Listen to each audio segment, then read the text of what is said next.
Bismillahirrahmanirrahim. As-Syekh Salman beliau adalah ahli syariah wa tariqah wal haqiqah, kutub di dalam negeri Madinatul Rasul. Barang siapa berkehendak ziarah akan kubur Rasulullah SAW padahal tiada minta izin kepadanya, niscaya adalah ziarahnya itu sia-sia jikalau sah pada zahirnya sekalipun. Mudah-mudahan kita dengan berkat Syekh Salman kita dipermudah oleh Allah, disampaikan oleh Allah ke Makkah Madinah untuk dapat berziarah ke kubur Rasulullah Sallallahu Alaihi Wasallam. Karena mana ujar Nabi, man zarani bil Madinah kuntu syafi'an wa syahidan yaumal qiyamah. Man zarani bil Madinah kuntu syafi'an wa syahidan yaumal qiyamah. Barang siapa menziarahi aku di Madinah, maka ujar Nabi, orang yang datang ziarah ke Madinah ke kubur Nabi itu karena akan menyaksikan aku dan akan mendapatkan syafaatku di hari kiamat. Oleh karena itu makanya kita berdoa meminta kepada Allah, mudah-mudahan kita sabarataan dipermudah oleh Allah dan disampaikan Allah ziarah ke kubur Rasulullah Sallallahu Alaihi Wasallam berkat Syekh Salman Al-Madani dan berkat seluruh wali-waliullah termasuk berkat sahibul haul nanti tahawul pada hari ini. Dan adalah Syekh Salman itu ketika akhlak beliau, tabiat beliau mencintai orang yang menuntut ilmu dan mencintai orang yang menuntut ilmu agama dan orang alim dan orang-orang saleh dan kepada segala fakir dan miskin, dan suka berkhidmat kepada orang yang datang ziarah ke kubur Rasulullah Sallallahu Alaihi Wasallam. Dan adalah Syekh Salman itu pada masa kecilnya hingga sampai hak mursyidnya sangat memuliakan ibu bapanya dan mengakalkan musyahadatul wujud dan muraqabah dan ibadah hingga ia meninggalkan daripada adat dan melawani akan hawa nafsunya hingga daripada yang halal sekalipun, dan tiadalah tidur ia pada ketika malam hari melainkan sedikit jua, dan apabila diberi bantal oleh orang tuanya ketika hendak tidur maka keluh kesahlah ia seperti orang yang sedang sakit. Dan apabila sampai waktu sahur maka ia bangun daripada tidurnya lalu ia membaca wiritan atau ratib sahur. Kemudian daripada lalu itu pula ia sembahyang subuh berjamaah dengan orang banyak lalu ia membaca ratib atau wiritan subuh hingga terbit matahari. Manakala terbit matahari kira-kira segala maka bangkitlah sembahyang sunatul isyraq 2 rakaat, dan apabila sampai seperempat hari maka ia bangkitlah sembahyang sunatul duha sebanyak-banyaknya 12 rakaat, yang terafdal itu adalah 8 rakaat. Dan kemudian pula Syekh Salman itu membanyakkan puasa sunat dan membanyakkan riyadhah. Jadi termasuk puasa sunat. Hari ini hari apa? Hari Rabu. Jadi kalau kawa puasa, esok bagus puasa. Karena itu karena hari Kamis, yaitu puasa sunat Kamis, kemudian bertepatan pada tanggal 8 Muharram, maka ngarannya Tasu'a. Yang Allah. Kemudian gena hari apa? Hari Jumat itu hari Asyura. Sunat juga puasa yaitu daripada hari Asyura itu. Nah, jadi bagus kalau hendak puasa hari Asyura karena hari Jumat nang lebih bagus digandeng, karena ada sebagian ulama mengatakan apabila puasa di hari Jumat, puasa di hari Sabtu, puasa di hari Ahad, makruh puasa itu menyeorangan, harus digandeng, harus 2. Misalnya hari Jumat puasa berarti Kamis atau Sabtunya puasa, atau Sabtu puasa, Jumat dan Ahadnya atau puasa. Ahad puasa jangan menyeorangan, harus digandeng lawan Senin. Sebagian ulama mengatakan bahwa apabila puasa di hari yang 3 itu menyeorangan maka makruh hukumnya. Tapi ada juga yang mengatakan, ulama mengatakan apabila hari 63 itu bertepatan dengan sesuatu hari yang memang disunahkan puasa, kada masalah karena niatnya puasa nang disunahkan itu. Misalnya puasa hari apa tuh namanya tadi? Asyura. Kada berniat puasa Jumat, berniat puasa Asyura. Berniat puasa Asyura. Jadi mau kawa terus 2 hari. Kamis lawan. Jadi Kamis itu 2 niatnya, Jumat 2 juga. Sahaja aku puasa sunat Kamis dan sunat hari Tasu'a karena Allah Ta'ala. Sahaja aku nang itu 2 juga niatnya di Jumat. Sahaja aku puasa sunat hari Jumat dan puasa sunat Asyura, sunat karena Allah Ta'ala. Karena Jumat itu sunat juga puasa apabila diganding lawan Kamis. Apa hikmah daripada pemuasa? Di antara orang yang ketujuh banyak puasa, yaitu diringankan Allah hatinya untuk beribadah. Diringankan Allah hatinya untuk beribadah. Karena apabila badan kita berat dengan makanan, maka hati kita, apabila awak kita, perut kita penuh dengan makanan, apabila perut kita kenyang terus, maka roh kita adalah lapar lalu lamah untuk menggawi kebaikan. Tapi apabila perut kita banyak lapar, apalagi puasa, maka roh kita sehat sigar untuk beribadah. Kemudian di antara hikmah atau keuntungan rahasia puasa, itu pertama tadi dipermudah oleh Allah ibadah-ibadah, diringankan, dinyamanakan beribadah. Kemudian pula orang yang pemuasa itu pula apabila mati dinyamanakan rohnya itu keluar. Di antara hikmah dan rahasia keuntungan puasa yaitu dinyamanakan rohnya itu keluar. Kan kita ini mati jagarnya. Orang mati itu, kalau siapapun yang mati, apabila roh itu memang sewajarnya dicabut, luar biasa sakitnya. Roh itu seaslinya dicabut sakit benar.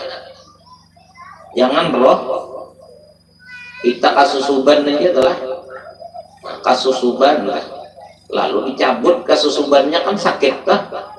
Apalagi roh itu dari ujung batis sampai ke bumbunan, sampai ke kepala, itu roh dicabut bagasut nang takait di mana-mana, takait di jariji roh itu, takait di jariji batis, takait di jariji tangan, kan bercabang-cabang roh tuh ditarik, dihanggus. Nah, nang kawat unjun nang sedikit aja baitnya tuh kan sakit berat kan bila dicabut, apalagi bait roh itu terkait di jariji-jariji nang ada di awak kita. Makanya kalau seaslinya itu sakitnya luar biasa. Tapi ada jalan untuk dipermudah, diringankan oleh Allah rasa sakit itu, diantaranya banyak puasa sunat. Puasa sunat termasuk enak isuk, puasa sunat Kamis dan puasa sunat hari Tasu'a. Kemudian hari 10 Asyura yaitu puasa sunat Jumat dan puasa sunat hari Asyura. Kemudian di antara kelebihan puasa itu pertama tadi dipermudah oleh Allah kebaikan. Kemudian pulang diberi pemikiran-pemikiran yang bagus-bagus. Orang nang puasa itu diberi pemikiran yang baik-baik. Jika kita puasa tak, bulan puasa tak, tabukan yang baik-baik, kada tapi tabukan yang baik yang jahat. Bulan puasa tabukan baca Quran, pikiran. Nah, hikmah daripada orang nang puasa itu diberi petunjuk-petunjuk nang baik-baik. Jadi pertama dapat pahala. kedua diringankan nang bagus-bagus menggawinya, ketiga diberi pemikiran-pemikiran, bahkan ilmu-ilmu laduni pun diberi bagi orang nang katujuh puasa sunat. Nah akhirnya orang nang puasa sunat itu keuntungannya dinyamanakan rohnya itu keluar.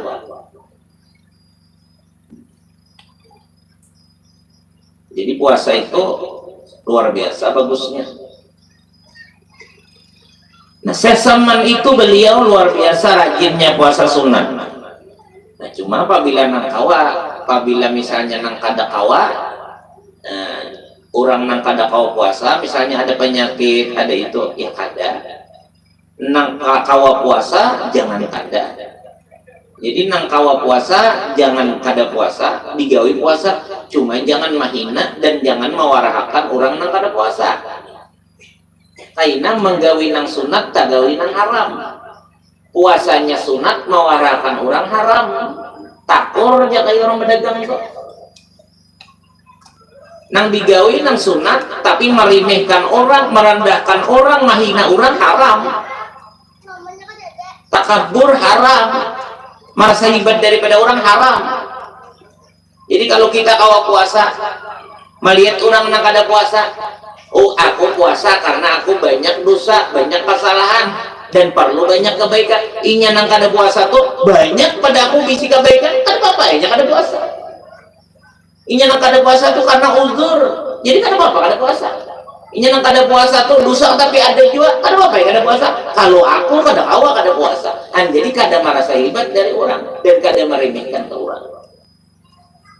Jangan sampai gawian nang sunat menyebabkan karena kada ada ilmu lalu berakibat kepada nang haram. Jangan.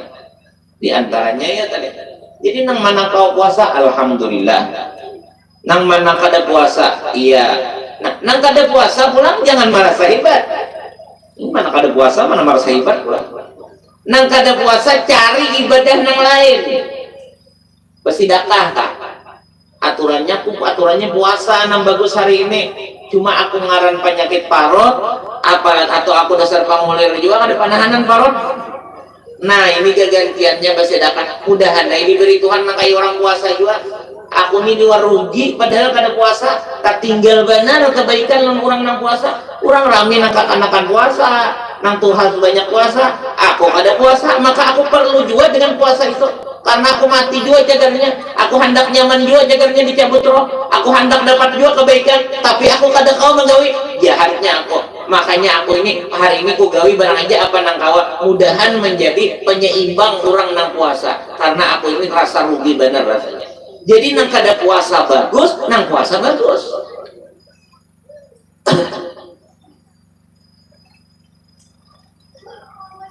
Nah jadi Sesaman itu pertama tadi orangnya ahli ibadat. Mulai jam 2 malam beribadat aja bangun. Ibadat aja sampai kayaknya waktu tuha jam kakak ini nah. Hanya mulai jam 2 malam tadi misalnya beribadat bukan sehari dua, seumuran. Nah, itu bagian.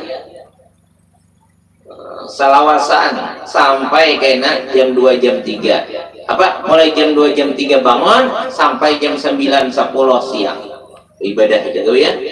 Kemudian di samping ibadat apa ibadah siden yaitu sembahyang sunat, membaca wiritan, membaca amalan-amalan, berdoa, macam-macam pokoknya ibadah lah. Ini mulai lagi belum balik lagi.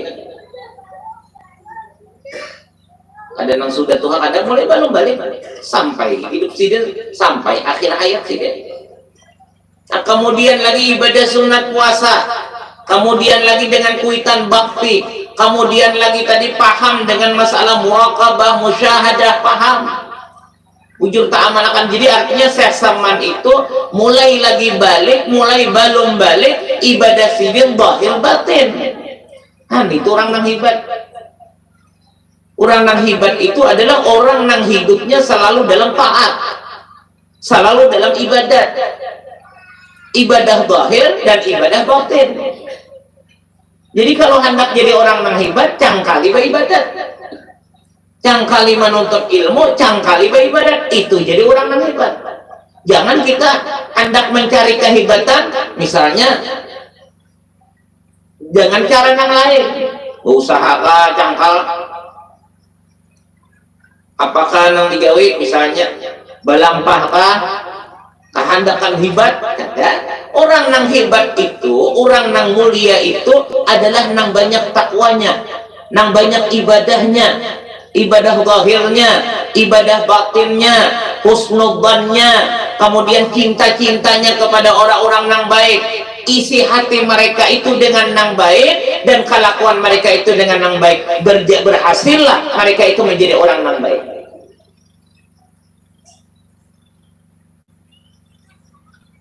Kemudian sesaman itu menjauhkan daripada kelezatan dunia hingga daripada yang halal sekalipun.